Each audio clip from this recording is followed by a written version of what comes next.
This scrap will never run.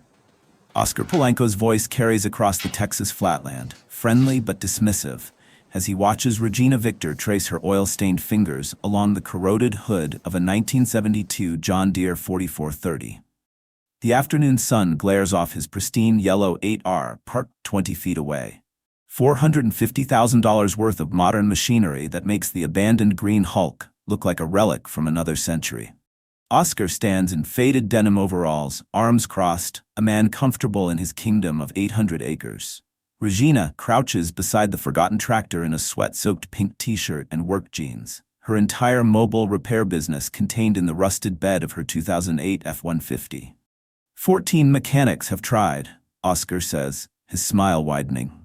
Including 2 master techs from Austin. 10 days, sweetheart. You get it running, I'll pay you $40 an hour for a full year, plus a $15,000 signing bonus. You fail? He pauses for effect. You work my harvest. 3 months. Free labor. Regina knows she should walk away. The bet reeks of setup, the kind of game men like Oscar play for sport.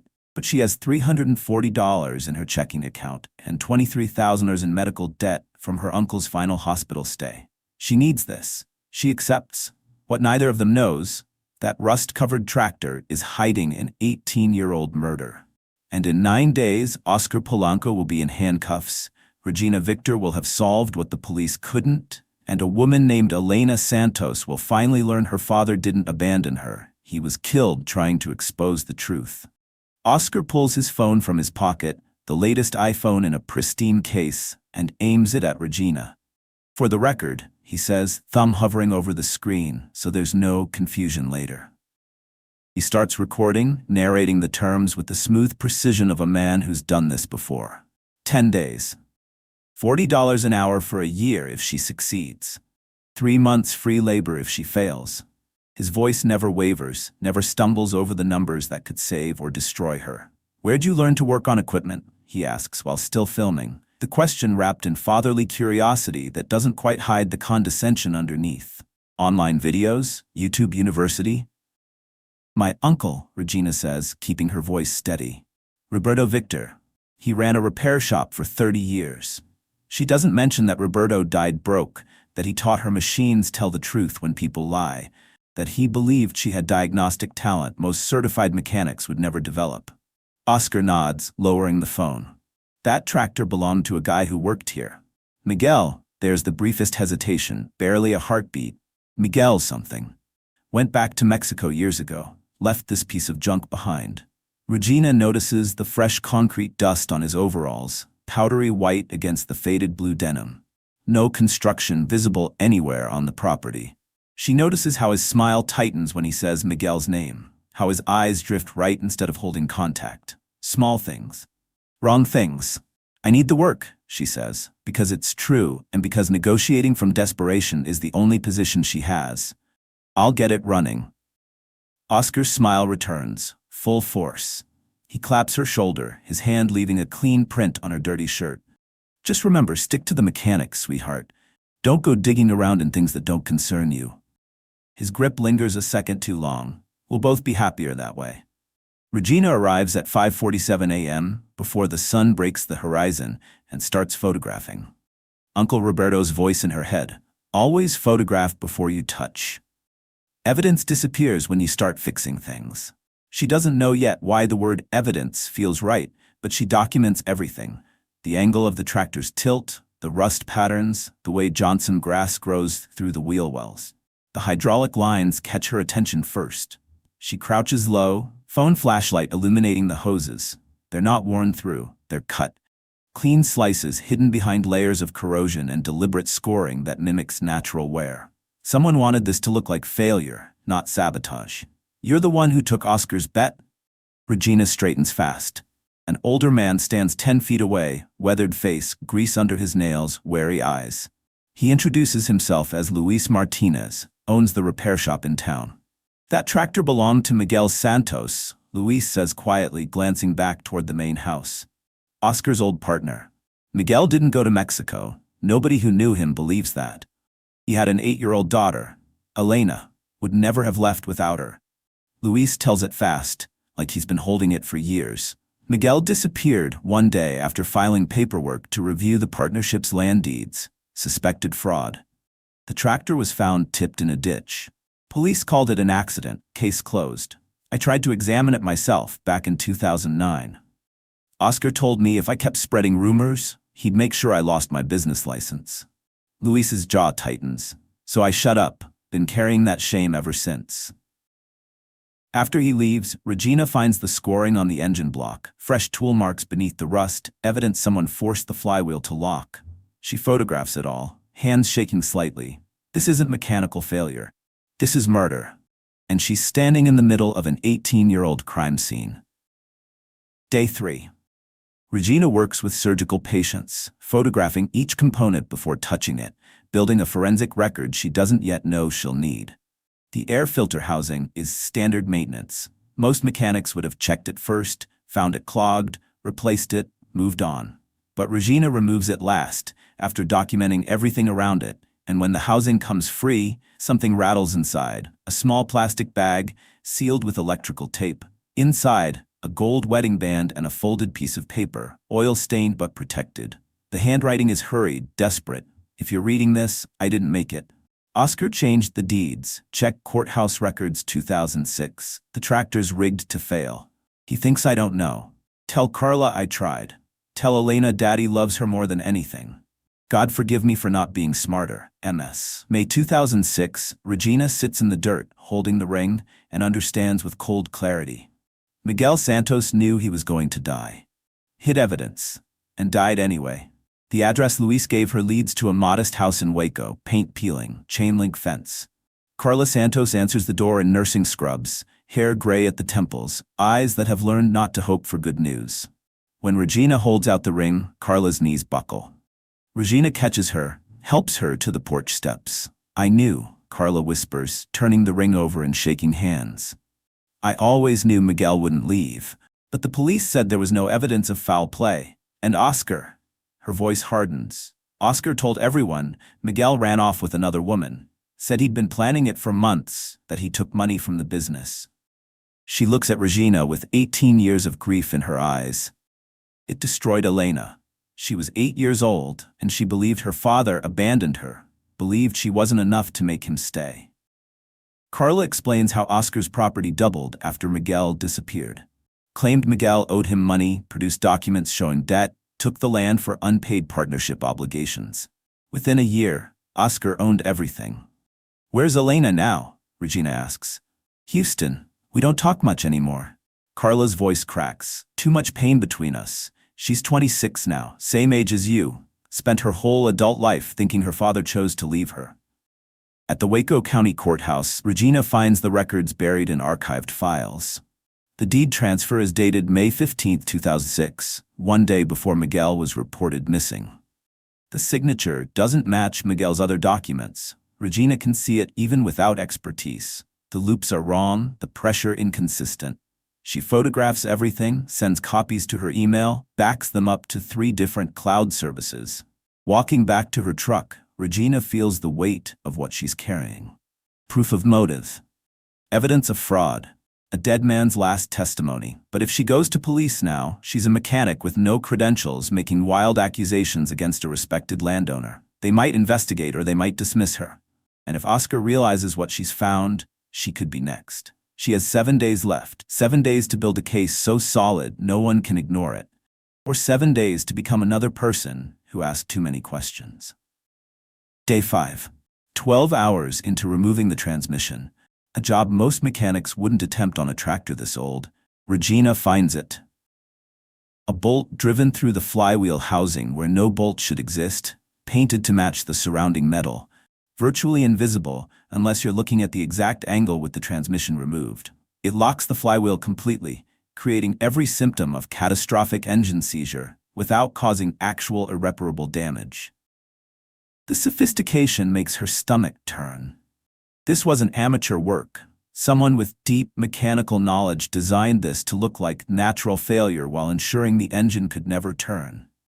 She photographs it from 6 angles, measures the thread pattern with her calipers. It's a specialty bolt, the kind sold primarily to John Deere certified mechanics.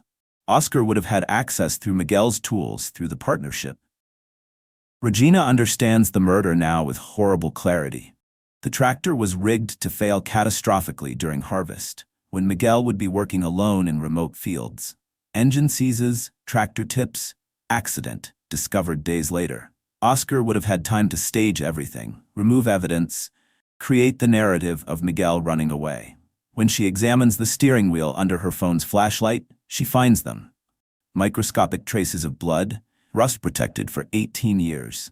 Her hands shake as she collects samples with clean cloth, seals them in plastic bags labeled with date and location.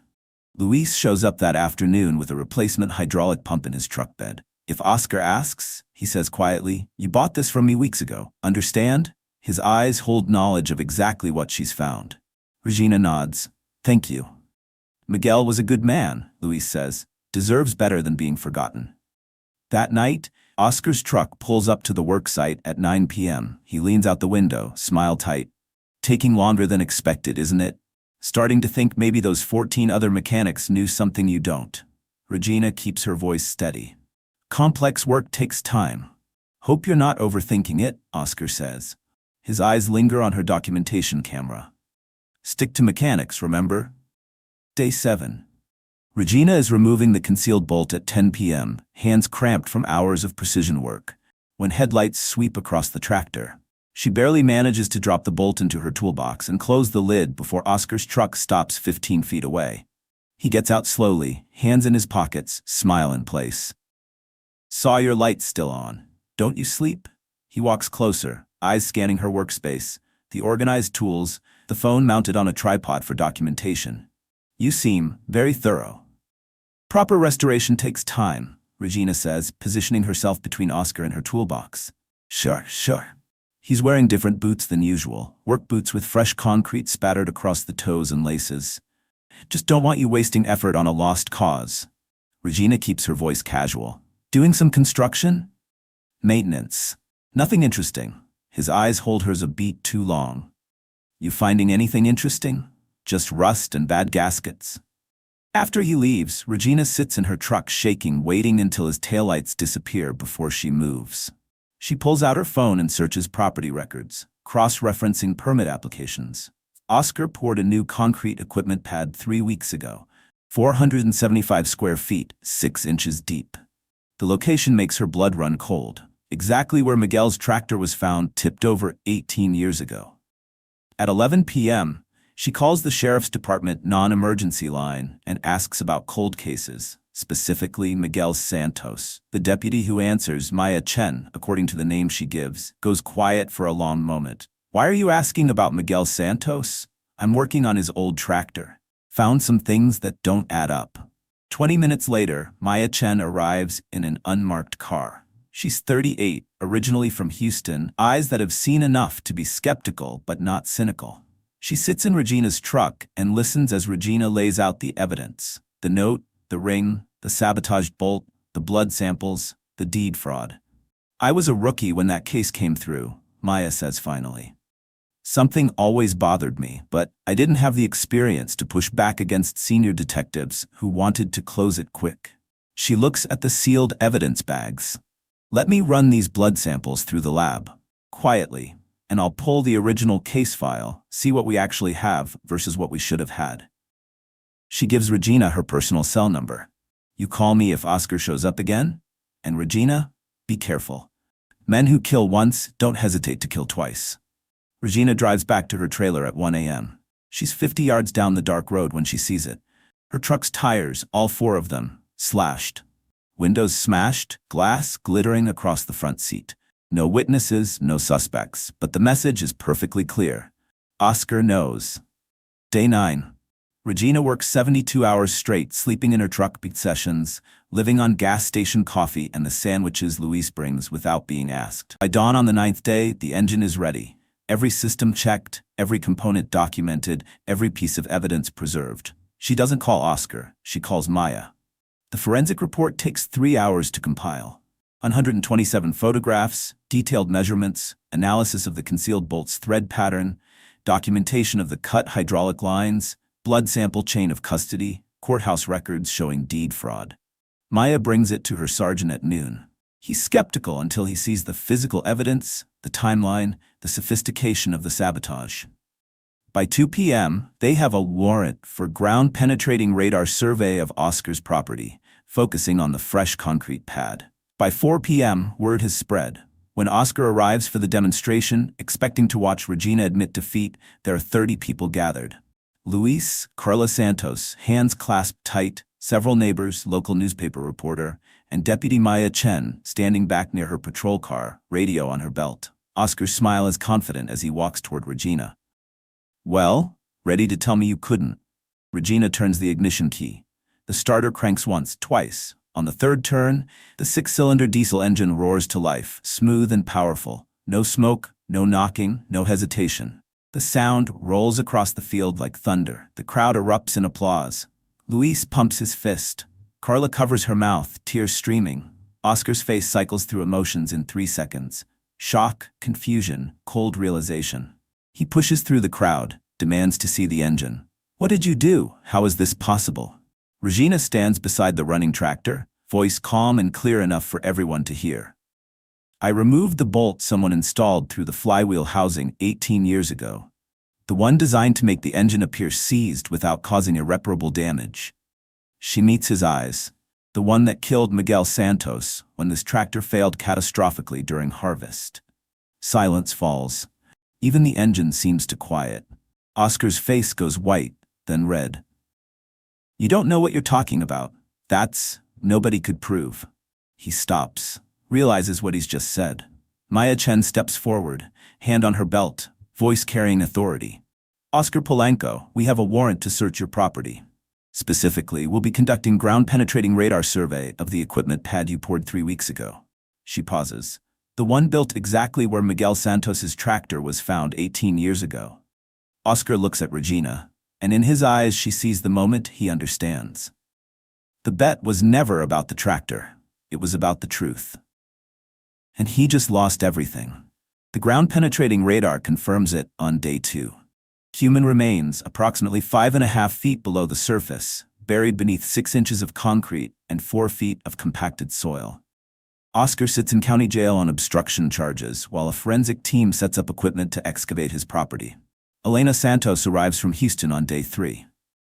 Regina watches from a distance as Elena gets out of her car, 26 years old, dark hair like her mother's, shoulders rigid with 18 years of accumulated anger. She walks past Carla without speaking, stops 10 feet away, arms crossed. "Why am I here?" Her voice is sharp, defensive. "Why now, after all these years?" Carla's hands shake as she holds out Miguel's wedding ring. "A mechanic found this, hidden in your father's tractor," along with a note. Regina watches Elena's face crumble, watches 18 years of belief collapse in a single moment. "He didn't leave me?" "No, baby, he never left you." Later, Elena finds Regina sitting on the tailgate of Luis's truck watching the excavation team work. They don't speak for a long time. Finally, Elena says, "You're the one who found him. I found evidence. The tractor told the story. Thank you." Elena's voice breaks. "I spent 18 years thinking I wasn't enough. Thinking if I'd been better, smarter, less difficult, maybe he would have stayed." She wipes her eyes. "You gave me my father back."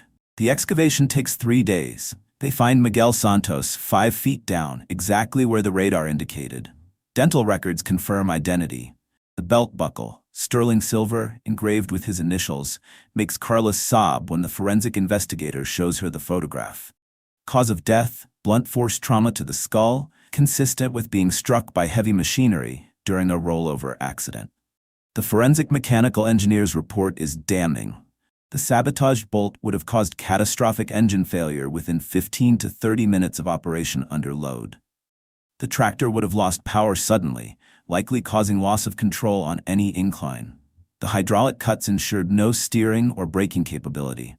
It was engineered death. Oscar's attorney argues the remains could be anyone, a transient, an undocumented worker, someone unrelated to Oscar. The DNA comparison with Elena destroys that defense in one test. Additional evidence emerges like floodwater. The specialty wrench in Oscar's toolbox matches the installation marks on the concealed bolt perfectly. Financial records show concrete purchased 2 weeks after Miguel disappeared. 3 former employees testify that Oscar explicitly forbade anyone from examining or moving the tractor, threatened termination for spreading gossip about Miguel. On day 7, Oscar Polanco is formally charged with first-degree murder. Carla and Elena stand together at the excavation site after the forensic team leaves, holding each other, crying for a man who fought to protect them and lost.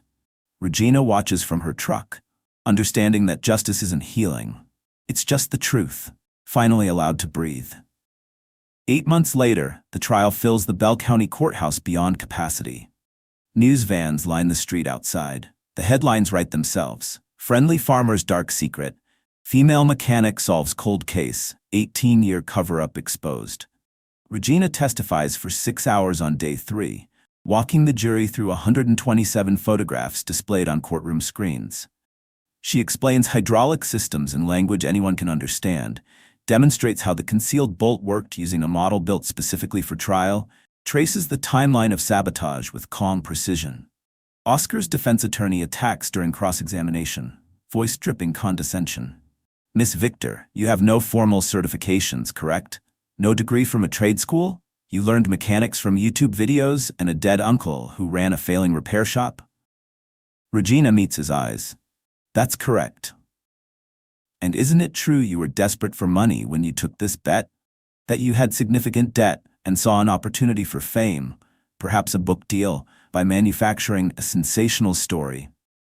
The evidence isn't manufactured, Regina says, voice steady. Machines don't care about credentials. They only respond to people who understand how they work. The evidence is in the metal, not in my resume. The bolt exists, the cuts exist, the blood exists. Miguel Santos's body exists exactly where the sabotage tractor would have put it. Those are facts, not stories. The attorney has no response. Luis testifies about Oscar's threats in 2009, voice shaking with old shame and new courage. 3 former employees describe Oscar's paranoia about the tractor, his explicit orders never to examine it, his rage when anyone asked about Miguel.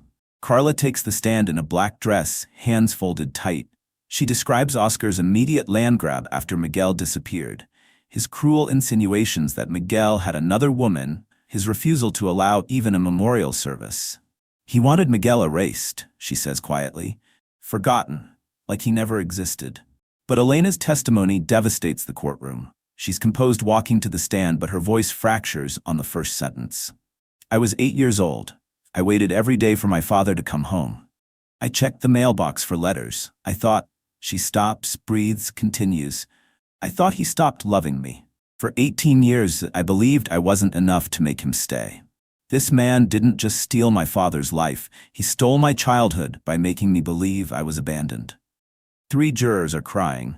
Oscar stares at the table, jaw tight. The jury deliberates 4 hours. Guilty on all counts. First-degree murder, fraud, obstruction of justice. The judge sentences him to life without possibility of parole. Outside the courthouse, Carla hugs Regina so tight it hurts. Elena stands beside them, eyes red but clear. The news cameras capture it, the mechanic who solved what 14 others couldn't, the family that finally has truth, if not healing. Justice is served, but Miguel is still gone. Elena's childhood is still lost. 18 years can't be returned. Victory is real and bittersweet. The Santos family receives a $2.3 million settlement from Oscar's estate, the 800 acres, equipment, everything built on stolen land and murder. Carla and Elena establish the Miguel Santos Memorial Fund, supporting children of crime victims, providing therapy and educational assistance for families torn apart by violence. Elena visits Regina 3 months after the trial, carrying a cashier's check for $50,000. You gave me my father back, she says, eyes clear in a way they weren't before. You proved he loved me. That's worth everything. Regina tries to refuse. Elena won't hear it. Use it to honor someone who believed in you the way my father would have believed in me if he'd lived. Regina pays off Uncle Roberto's medical debt. $23,000 that crushed her for 7 years, erased in a single transaction. The rest establishes the Regina Victor Scholarship Fund for non-traditional trade students. No certifications required, just competence and determination. The Hill Country Equipment Cooperative hires her as lead mechanic and forensic consultant at $65,000 a year plus full benefits. Within 6 months, she's consulting on cold cases across Texas. Suspicious farm accidents, equipment failures that killed workers, machines that told stories no one bothered to read. Her YouTube channel, Forensic Mechanics, starts as documentation of the Santos case. Within 2 years, it has 400,000 subscribers. She teaches diagnostic techniques, shares equipment-related crime stories, demonstrates how to read machines the way detectives read crime scenes. The comment section fills with young women saying, "I didn't know this was possible," and "You made me believe I could do this." Regina mentors in person too, takes on apprentices the way Uncle Roberto took her on. Rosa Delgado, 19, first-generation college student at Texas State Technical College, tells a reporter, "Regina's my example that you don't need permission to be good at something. You just need to care enough to learn." The 1972 John Deere 4430, fully restored to gleaming green perfection, is donated to the college. It sits in the main hall under track lighting, displayed with a brass plaque, "The Justice Machine." In memory of Miguel Santos, 1966 to 2006, restored by Regina Victor. This tractor proved that truth surfaces when someone cares enough to look beneath the rust. Let it remind us that competence has no gender, expertise has many paths, and justice delayed is not justice denied. 5 years after the trial, Regina testifies before the Texas legislature about the value of non-credentialed expertise in criminal litigations and the need for alternative pathways into skilled trades. The bill passes. Expanded apprenticeship programs, recognition of demonstrated competence, alongside formal education, funding for technical scholarships. On a Tuesday morning in 2029, Regina teaches Introduction to Diagnostic Systems at Texas State Technical College. 23 students, 17 of them women, 12 of them Latina, all of them learning that machines speak to those who know how to listen. Through the workshop windows, the restored John Deere 4430 gleams in morning sunlight, a monument to truth and the people brave enough to seek it. Remember, Regina tells her students, closing the lesson, evidence doesn't care about your credentials. It only cares that you're willing to see it. Sometimes the person everyone underestimates is exactly the one who can solve what everyone else missed. The class ends.